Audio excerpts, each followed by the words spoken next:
It's the American story.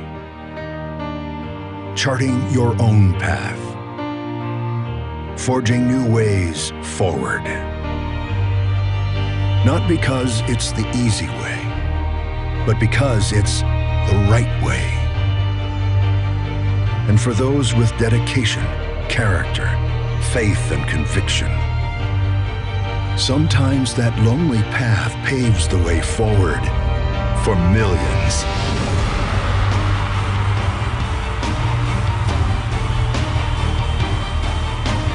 Ron Paul, 22 years in Congress, he's never voted for a tax increase, never voted for a debt ceiling increase, never wavered, never backed down.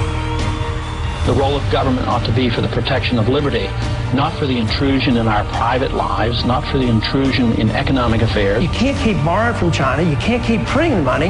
We have to cut some spending. I believe in limited government. I believe in individual liberty. We've spent too much, we tax too much, we borrow too much. It's bankrupting this country. I knew I did not want to be a politician all my life. Matter of fact, I was surprised I ever won, because this message I thought would not go well with the people, because I'm not making wild promises. Of course, my wife warned me this was a dangerous project, because she said you could end up getting elected. And he said, no, I'm not going to be elected. He said, you have to be like Santa Claus. You have to give them something. He says, I don't want to give them something or bring home the bacon. He said, I want to give them their freedom. It's been a consistent theme since his very first election that government's grown too large, and as government grows larger, your freedoms grow smaller. And he's fought this through the years. When I first got to the House, I thought Ron Paul was nuts. He was out there talking about the Federal Reserve, the monetary system.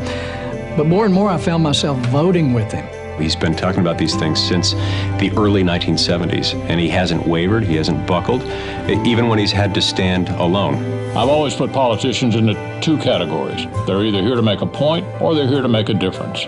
Ron Paul is the only one I know who made a difference by making a point. We need lower taxes, less regulations, and we need to free up the market. He's been an absolute fiscal hawk, one of the most fiscally conservative members in the history of the Congress. I can guarantee you we wouldn't have a $16 trillion debt if we had 435 Ron Pauls in Congress.